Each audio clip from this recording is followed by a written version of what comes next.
Hürmetli vatandaş, bugünkü leksiyalarımızı başlayımız. Leksiyada size kaçırız, Washington'da sözleyimiz. Bugünkü ıslahı 2020 yıl 8. ayının 7. günü. Hepteki cüme. Bugünkü vaziyetin söz assak hürmetli vatandaş vaziyet mındak.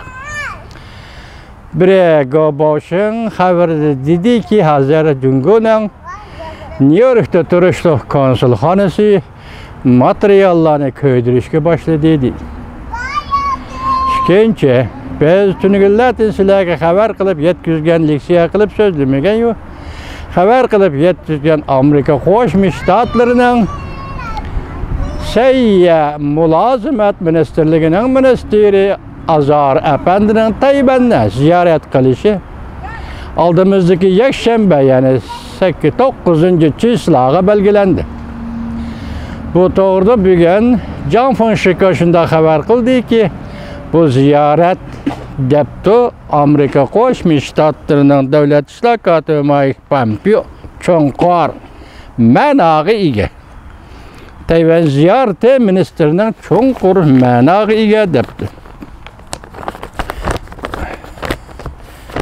Vaziyetimiz şeygiçi ende haberinin özüge kelimiz vatandaşlar. Prezident Trump memuru buyruğu imza koydu. 45 günden keyin Amerika şirketlerinden TikTok ve Tencent bilen savdo qilishini cheklaydigan bo'ldi. Mavzuli haber 8. ayının 7. günü Amerika ovozining Xitoy tili programmasi e'lon qilindi haber. Bunday başladı. Amerika Qo'shma Shtatlarining prezidenti Trump 6. günü ikki turlik ma'muriy buyruqqa imzo qo'ydi.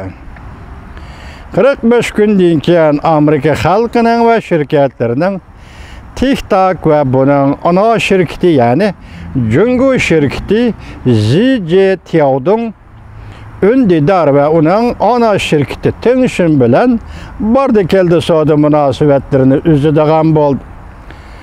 Xilaplı qilg'uchilarga jarimani qo'yildi. Prezident Trump xalqaro jiddiy iqtisodiy huquq qonuni, davlat jiddiy vaqalar qonuni, 301. harakat qilish moddasiga asosan Amerika ushor aloqa texnikasini ta'minlash liniyasi duch kelgan tahdidni tugatmoqchi bo'ldi. Buyruqı mundaq ko'rsatildi. Cumhur Xalq Cumhuriyetini echishda ishlatadigan harakat qo'llanma tartiblari bo'libmi Amerikada umumlashgan TikTokning Amerikaning davlat bexatarligi, tashqi siyosat va iqtisodiga davomli tahdid solganlikdan zaruriy tadbir qo'llanishga to'g'ri keldi. TikTok toplagan abonentlar yana to'rdoshlarning materiallari orqali Jungo Kompartiyasi Amerika xalqining xususiy materiallarini qo'lga tushira oladi. Savdoda ko'tara olg'uchilarning va hukumat mulozimlarining izqoqlab kayniga tushib, dil o'tirg'iza oladi. Hakkerlik hujumi qo'zg'ab shirkatlarga jasuslik qila oladi. Ondan başka keng ko'lamda Hong Kong hamda Uyg'urlar meselesi kechiringlar. Ondan başka Hong Kong meselesi hamda Uyg'urlar meselesi bo'yicha tekshirish elib boriladi. TikTok ve başka ushur aloqa shirkatlari Xitoyning Amerikada ondan başka Hong Kong hamda Uyg'urlar meselesi bo'yicha tekshirish elib boriladi. Ve Jungo Kompartiyasining tashviqotini elib boralaydı, davomlashtiradi. Prezident Trump bundaq ko'rsatgan edi. TikTok agar 9. ayning 15. kunidan burun Amerikadagi mulozimatlarni sotadigan bo'lsa, eng yaxshisi Amerika shirkatlariga sotib berishi kerak.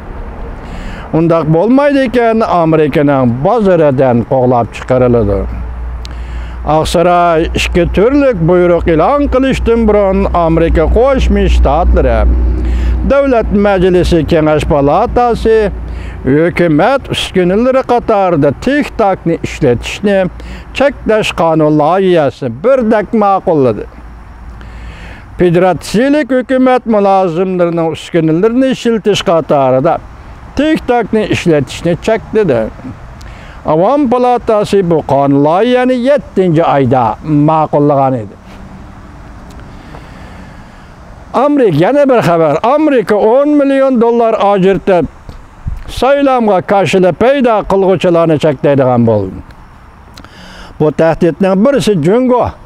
Mavzuli xabar 8-oyning 6-kuni Amerika ovozining Xitoy programmasi e'lon qilindi. Xabar bunday boshlandi. Washington.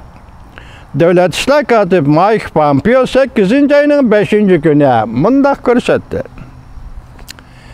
Amerika $10 milyon ajratib chet el davlatlarining Amerikada o'tkaziladigan cho'ng saylamga qarshilik qiladigan xususiy uchurlarini qo'lga tushirdi. Amerika istihborot amaldorlari bundan burun bunday ko'rsatgan edi.